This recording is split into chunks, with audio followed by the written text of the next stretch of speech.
Bismillahirrahmanirrahim. Alhamdulillahillazi arsala rasulahu bil huda wa dinil haqq liyudhhirahu 'ala ad-dini kullihi wa kafa billahi shahida.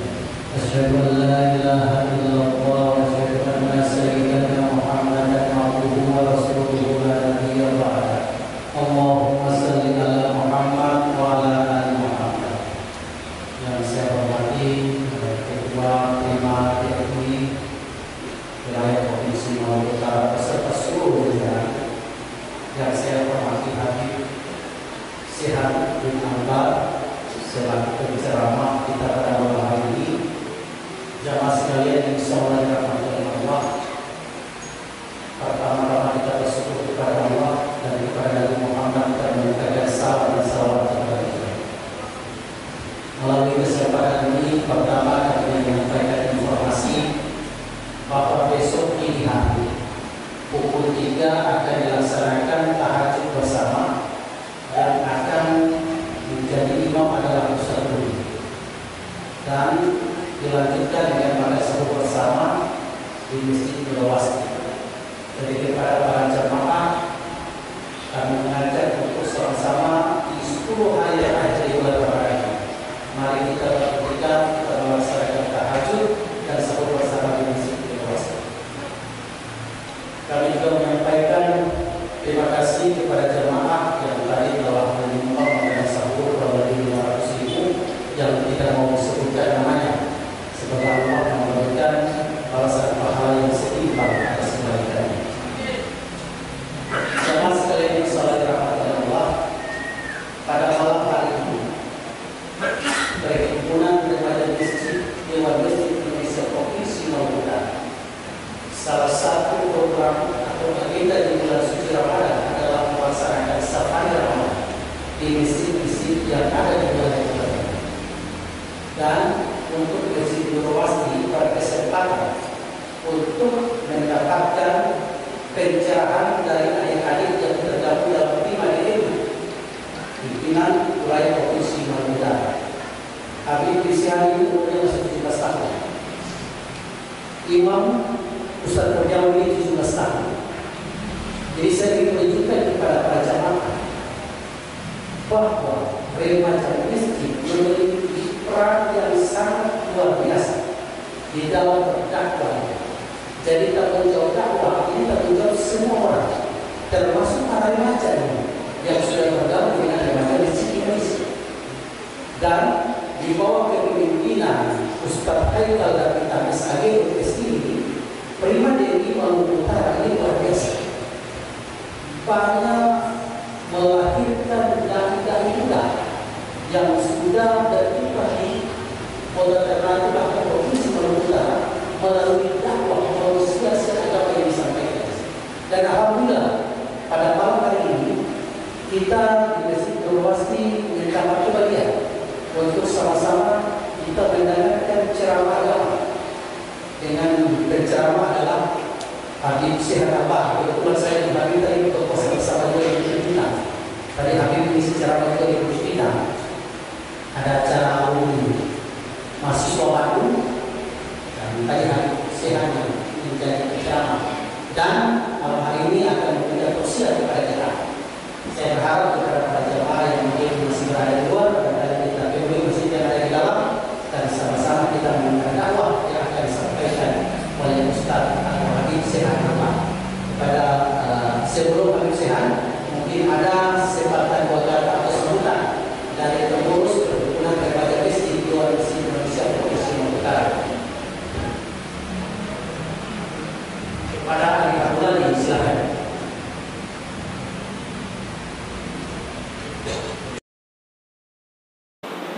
Assalamualaikum warahmatullahi wabarakatuh.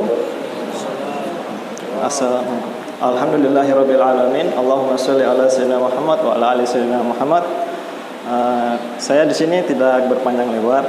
Saya di sini mewakili Ketua Umum kami dari Prima DNI Maluku Utara mengucapkan yang pertama-tama terima kasih kepada para BKM, Ketua BKM dan juga kepada seluruh masyarakat yang berada di Masjid Nurul Wasti ini yang bersedia atau berkenan menerima kunjungan kami, yang dimana salah satu program ini itu bertujuan untuk bersilaturahmi, saling saling mengenal dengan sesama kaum muslimin dan juga kepada sesama remaja masjid yang ada di Masjid Nurul Wasti ini.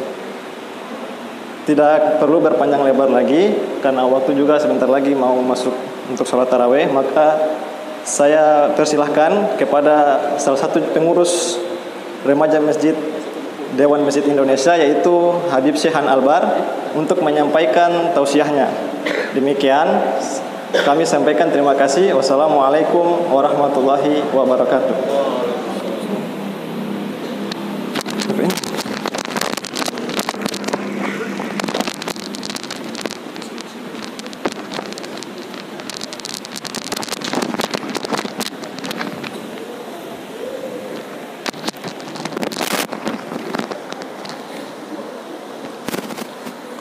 Bismillahirrahmanirrahim.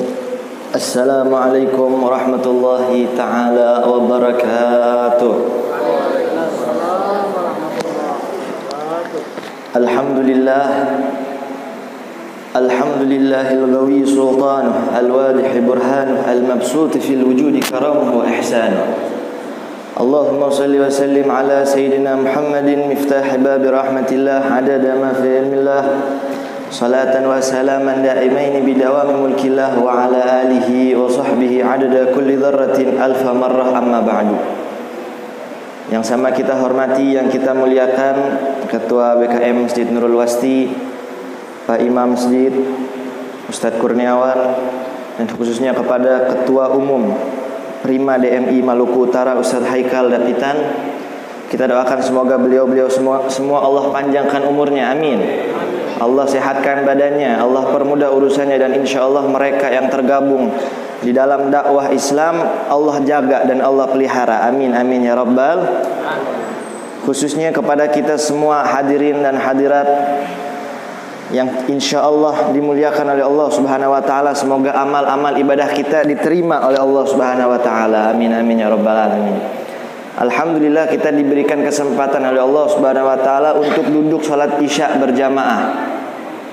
Yang mana di dalam hadis Nabi sallallahu alaihi wasallam beliau katakan, man shallal Isya fi jamaah fa ka'annama qama nisfal lail. Siapa orang yang salat Isya-nya berjamaah, maka dia sudah dapat pahala qiyamul lail setengah malam. Wa man shalla subha fi jamaah fa ka'annama qama al-laila kullah. Dan siapa orang yang salat fajar, salat subuhnya berjamaah, maka dia seakan-akan telah mendirikan satu malam suntuk dalam ibadah kepada Allah Subhanahu wa taala. Nah, alhamdulillah kita tadi sudah melaksanakan salat Isya berjamaah. Tadi kita sudah dapat pahala seakan-akan kita tahajud setengah malam. Alhamdulillah rabbil. Nah, bapak-bapak sekalian, ketahuilah bahwasannya siapa orang yang salat Isya berjamaah, maka dia itu fi zimmatillah, dia itu berada dalam kekuasaannya Allah. Artinya orang yang salat Isya berjamaah, dia itu dijaga langsung oleh Allah. Kalau bahasa kita, siapa orang yang salat Isya berjamaah, maka dia sudah daftar asuransi dengan Allah. Orang salat Isya berjamaah, dia dapat perlindungan dari Allah, asuransi dari Allah sampai kapan? Sampai subuh. Jadi kita dapat perlindungan malam ini khusus buat kita dari Allah, dijaga khusus. Kita dapat, kalau bahasanya asuransi, betul. Dari Isya sampai subuh kita dijaga oleh Allah. Dan siapa orang yang sholat subuhnya berjamaah di sholat subuh, dia mendapat asuransi Allah, penjagaan Allah, lindungan Allah sampai Isya.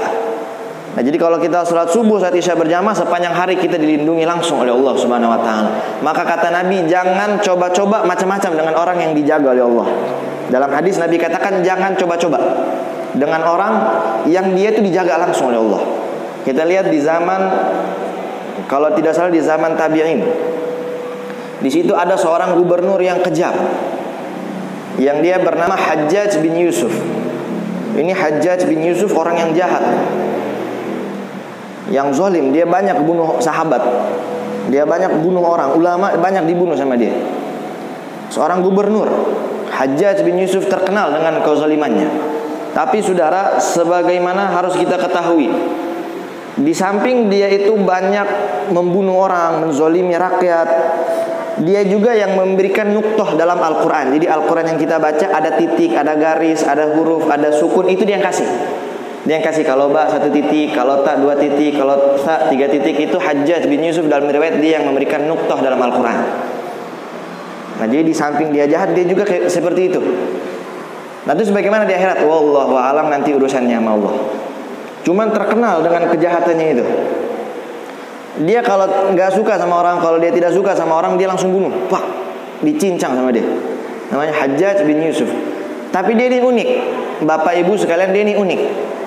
Dia kalau mau bunuh orang di malam hari, dia ketemu sama orang, dia tanya dulu. Kalau dia misalkan dia nggak suka sama orang, dia tanya, kamu tadi sholat isya berjamaah apa enggak? Ini kalau dia ketemu malam, dia bilang, oh saya sholat isyanya tadi berjamaah di masjid atau di rumah, maka dia tinggalkan, dia tidak jadi bunuh. Begitu juga di siang hari, kalau dia lagi marah sama orang, dia tanya, tadi sholat subuh berjamaah enggak? Kalau berjamaah, dia tinggalkan. Tapi sebaliknya, kalau dia jawab sholat isya atau sholat subuhnya tidak berjamaah, langsung dicincang, dibunuh sama Hajjaj bin Yusuf. Ditanya, wahai Hajjaj, kenapa kau lakukan seperti itu? Kalau ditanya dulu sholat isya apa enggak, sholat berjamaah apa enggak, dia bilang, saya pernah dengar sabda Nabi SAW. Nabi bilang, siapa orang yang sholat isya berjamaah, sholat subuh berjamaah, dia dijaga sama Allah. Nah, saya nggak berani macam-macam dengan orang yang dijaga sama Allah, bahaya. Ini Allah yang jaga, saya nggak berani sama dia. Kenapa? Allah yang jaga. Nah, makanya alhamdulillah kita tergolong orang yang sudah dijaga oleh Allah Subhanahu wa taala. Semoga Allah selalu menjaga kita dalam keadaan kita, dan Allah memberikan taufik hidayah sehingga kita selalu istiqomah melaksanakan sholat subuh dan sholat isya secara berjamaah. Ma'asyiral hadirin yang insyaallah dimuliakan oleh Allah Subhanahu wa taala, para aulia, para ulama, mereka itu tidak sedikit di antara mereka yang sholat subuhnya pakai wudu isya. Seperti kita lihat wali-wali besar. Syekh Abu Bakar bin Salim itu 40 tahun sholat subuh dia pakai wudu isya. Artinya satu malam dia tidak tidur. Dia pakai beribadah terus sama Allah Subhanahu wa taala. Dia beribadah, dia sujud, sehingga ketika masuk sholat subuh dia masih ada wudu. Hanya dia sholat subuh pakai wudu tadi isya. Kita lihat ada satu cerita yang menarik. Diceritakan yang mana Imam Syafi'i. Ini Imam Syafi'i punya murid terkenal alim Imam Ahmad bin Hanbal. Imam Syafi'i adalah imam mazhab. Dia punya murid Imam Ahmad bin Hanbal, ini imam mazhab juga. Jadi dua-duanya ini ulama besar. Ini Imam Ahmad bin Hanbal, dia selalu mengelulukan gurunya. Dia selalu sebut-sebut, saya punya guru begini, saya punya guru begini. Selalu dia banggakan gurunya Imam Syafi'i. Imam Syafi'i namanya Muhammad bin Idris. Dia selalu sebut-sebut nama Imam Syafi'i. Imam Syafi'i kalau nggak salah lahirnya tahun 204 Hijriah. Itu Imam Syafi'i. Alhasil sekali waktu Imam Syafi'i ini mampir ke rumahnya Imam Ahmad bin Hanbal. Setelah musafir dia mampir ke rumah Imam Ahmad bin Hanbal, menginap di situ. Ini Imam Ahmad bin Hanbal punya anak perempuan. Dia selalu dengar ayahnya nih sebut Imam Syafi'i kayak begini, wali besar, ulama, alim, begini, begitu, begini. Dia penasaran yang mana sih Imam Syafi'i. Nah, kali ini datang ke rumah. Dia bilang, saya pengen lihat Imam Syafi'i itu kayak gimana. Nah, subhanallah, Imam Syafi'i ini begitu pertama datang ke rumah Imam Ahmad bin Hanbal, dikasih makanan sama Imam Ahmad bin Hanbal. Dia kasih makanan prasmanan, dia makan banyak. Dia makan, dia tambah lagi. Imam Syafi'i makan, tambah lagi gitu. Sampai akhirnya makanan itu, dia punya anak perempuan tadi nggak kebagian jatah. Imam Ahmad bin Hanbal punya anak perempuan nggak kebagian jatah. Kenapa? Imam Syafi'i sudah makan banyak. Ini anaknya lihat aja. Akhirnya begitu masuk waktu malam,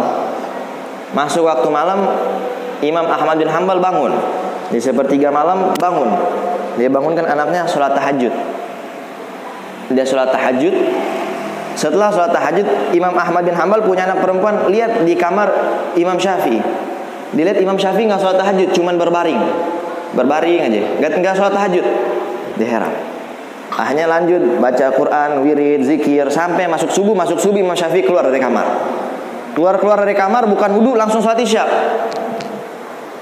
Jadi keluar kamar langsung sholat isya. Ini dia lihat tiga peristiwa ini dia lihat. Pertama, Imam Syafi'i makan banyak. Kedua, Imam Syafi'i tidak sholat malam. Yang terakhir, Imam Syafi'i sholat subuh nggak pakai wudu. Dia heran. Dia tanya, wahai ayah, ini katanya Imam Syafi'i wali, katanya Imam Syafi'i ulama, tapi kenapa makannya banyak? Yang pertama dia tanya ke ayahnya, bukankah Nabi bilang makan itu sedikit aja? Bukankah Islam mengajarkan makan itu jangan berlebih-lebihan, makan ketika lapar, berhenti sebelum kenyang, dan lain sebagainya, makan dikit. Tapi kenapa dia makan banyak? Sampai saya ini tidak kebagian jatah, kata putrinya Imam Ahmad bin Hanbal. Yang kedua, kenapa waktu kita sekeluarga sholat malam, sholat tahajud, Imam Syafi'i nggak sholat tahajud, sholat malam, dia tidur. Yang ketiga, wahai ayah, kenapa tadi sholat subuh Imam Syafi'i nggak pakai wudhu? Ini mazhab baru apa bagaimana? Nggak pakai bersuci. Imam Ahmad bin Hanbal heran juga, iya kenapa juga ya? Tapi nggak mungkin kayak begitu. Ini pasti ada sesuatu di dalamnya. Akhirnya ditanya. Imam Ahmad bin Hanbal datang ke Imam Syafi'i, dia tanya, wahai guru, ini begini. Perkara pertama, kenapa begini? Saya punya anak, dia lihat. Dia tanya, kenapa pertama Anda ini makannya banyak? Anda makannya banyak, bukankah Islam harus makan sedikit, begini, begitu? Kata Imam Syafi'i, oh betul, saya makan banyak. Bukan karena saya lapar, bukan. Karena ada hadis Nabi Sallallahu Alaihi Wasallam yang beliau katakan makanan orang yang dermawan itu obat. Jadi kalau kita dikasih makan sama orang dermawan, itu makanannya jadi obat buat kita.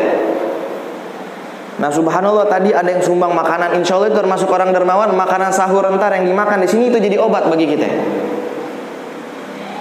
Dan Nabi juga bilang, tapi makanan orang pelit ketika kita makan itu penyakit, jadi racun buat tubuh. Dan saya yakin, wahai Ahmad, kamu ini orang yang dermawan, orang yang baik, maka saya makan banyak buat jadi obat bagi badan saya, bukan karena lapar atau lain-lain. Buat biar jadi obat. Kata dia, oh ini baru guru saya, kata Imam Ahmad bin Hanbal. Yang kedua, kenapa Anda tidak sholat tahajud, wahai guru? Saat kita tahajud Anda tidur. Kata Imam Ahmad bin Hanbal, kata Imam Syafi'i, wahai Ahmad, kalau bahasa kita begitu, saya semalam itu bukan tidur. Saya balikkan kepala saya ke kanan, itu saya pikirkan hadis Nabi Sallallahu Alaihi Wasallam. Di situ Nabi Imam Syafi'i dia pikirkan hadis Nabi, dia renungi. Apa hadisnya? Ya Umar, ma fa'alan nughair. Itu dong hadisnya. Wahai Umar, apa yang dilakukan oleh burung kecilmu? Kita lihat alimnya, pintarnya Imam Syafi'i. Hadis itu kayak begitu. Ya Umar, ma fa'alan nughair. Wahai Umar, apa yang telah diperbuat oleh burung kecilmu? Kata Imam Syafi'i, tadi malam saya pikirkan kandungan hadis itu apa? Coba kita pikirkan apa yang bisa diambil dari situ. Kata Imam Syafi'i, dari hadis itu saya bisa pecahkan 70 masalah. Cuman dari hadis itu, saking alimnya Imam Syafi'i. Dari wahai Umar, apa yang dilakukan oleh burung kecilmu? Kata Imam Syafi'i, dari hadis itu saya dapat 70 masalah sudah saya pecahkan dengan hadis itu. Saya mendapatkan wawasan baru dari hadis itu dan 70 masalah sudah terpecahkan. Sehingga biar kamu tahu, kata Nabi, orang yang menuntut ilmu, belajar dengan ilmu agama itu lebih baik daripada sholat ataupun ibadah sunnah lainnya. Itu lebih afdol. Dia duduk dengan ilmu, dia belajar atau dia murojaah, itu lebih baik daripada dia ibadah. Sehingga kata Nabi SAW ada dalam satu hadis, siapa orang yang duduk menuntut ilmu, maka itu lebih baik daripada dia sholat sunnah 1000 rakaat. Dia duduk sesaat kayak begini, dengar ilmu, dia mendapatkan faedah, lebih dapat pahalanya lebih besar daripada dia sholat sunnah 1000 rakaat. 1000 rakaat. Siapa kita udah hari ini udah sholat 1000 rakaat? Ada. Siapa hari ini yang sudah sholat 1000 rakaat? Enggak sampai di situ, kata Nabi. Bahkan lebih baik daripada dia menjenguk 1000 orang sakit. Ini orang menjenguk orang sakit pahalanya besar. Sehari dia jenguk 1000 orang sakit. Ada yang hari ini sudah jenguk 1000 orang sakit. Nah itu lebih besar pahalanya dia duduk dengar ilmu kayak begini. Dia belajar, dia menuntut ilmu agama, itu lebih besar pahalanya. Tidak sampai di situ, bahkan dia lebih besar pahalanya daripada mengantar 1000 jenazah. Siapa yang hari ini sudah antar 1000 jenazah? Nah ini kita duduk kayak begini, kita dengar ilmu, itu dapat pahala lebih besar dari itu semua. Sehingga kata Imam Abu Hurairah, Imam Abu Hurairah mengatakan, la an ajlisa sa'atan fa'atafaqahu ahabbu ilayya min an uhyiyal lail ila sabah, atau kama qala sallallahu, atau kama qala Imam Abu Hurairah. Kata Imam Abu Hurairah, saya duduk kayak begini sesaat, la an ajlisu sa'atan, saya duduk sesaat, fa'atafaqahu, kemudian saya belajar agama di situ, saya memperdalam agama, saya belajar ilmu di situ. Ahabbu ilayya, saya lebih suka min an uhyiyal lail ila sabah, daripada saya menghidupkan satu malam suntuk dengan ibadah sampai subuh. Saya lebih suka belajar satu ilmu, belajar murojaah kayak begitu. Itu kata Imam Abu Hurairah. Sehingga kata Imam Syafi'i tadi, saya sudah belajar ilmu, itu lebih afdal daripada saya ibadah. Makanya saya nggak tidur, karena saya berpikir ilmu, saya berpikir hadis. maka saya nggak tidur, wudhu saya nggak batal, maka saya keluar saat subuh langsung berjamaah, nggak pakai wudhu lagi. Kata Imam Ahmad bin Hanbal, emang ini kelas wali, beda sama kita. Kalau bahasa kita begitu. Ini kelasnya Imam Syafi'i kayak begitu. Kelas kita sudah mampu belum? Dari hadis kayak begitu kita keluarkan 70 masalah fikih, masalah nahwu, masalah lain-lain dari hadis yang pendek kayak begitu. Subhanallah, itulah para salafus saleh kayak begitu mereka. Dan Imam Syafi'i itu ibadahnya luar biasa, subhanallah. Itu beliau dalam sehari itu hatam 1 kali Al-Quran. Jadi setiap hari hatam Quran, tiap hari hatam Quran. Berarti kalau sebulan 30 hari 30 hatam Al-Quran. Itu ketika di luar Ramadan. Masuk Ramadan double. Kalau masuk Ramadan sehari 2 kali hatam. Jadi pagi hatam Quran, siang, malam dihatamin lagi Al-Quran. Kayak begitu Imam Syafi'i. Nah coba kalau kita pikirkan itu bagaimana waktunya. Tadi belajar, tiba-tiba sudah hatam Al-Quran. Itulah bedanya wali sama kita ya. Waktunya itu berkah. Maka kita minta sama Allah keberkahan hidup. Kita minta biar berkah rezeki, berkah waktu, biar berkah hidup. Kenapa? Itulah namanya berkah. Waktu yang pendek tapi bisa diisi ibadah kayak begitu. Nah kalau kita sudah punya waktu yang berkah, rezeki yang berkah, hidup yang berkah, umur yang berkah, insya Allah kita umur tersebut, rezeki tersebut, waktu tersebut bakal habis untuk Allah Subhanahu wa Ta'ala. Maka di penghujung Ramadan ini mari kita sama-sama memperbanyak ibadah kita kepada Allah, zikir-zikir kita, tadarus Al-Quran kita, daripada sholat malam kita sama-sama perbaiki, kita memperbanyak lagi. Semoga di akhir ini kita mendapatkan pandangan Allah Subhanahu wa Ta'ala. Karena ada disebutkan al-umuru bi khawatimiha, karena sesuatu perkara itu dilihat di akhirnya. Kalau akhirnya bagus, insya Allah semuanya bagus. Bukan di awal, beda sama Ramadan. Ramadan itu kadang-kadang awalnya doang yang bagus, awalnya rajin, tapi akhirnya loyo. Nah Allah itu lihat akhirnya, makanya kita minta husnul khotimah ketika meninggal, bukan ketika lahir bagusnya, tapi meninggalnya. Kenapa? Karena penutupan itu yang dilihat sama Allah. Penutupan Ramadan kayak gimana? Ibadah nggak? Sholat nggak begitu?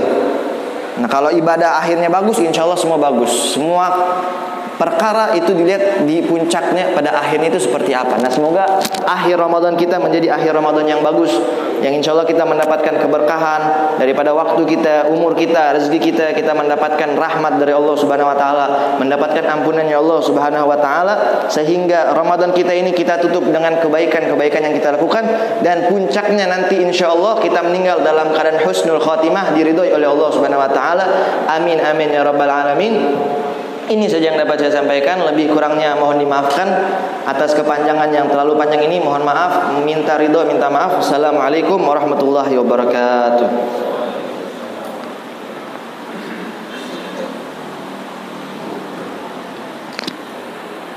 Terima kasih.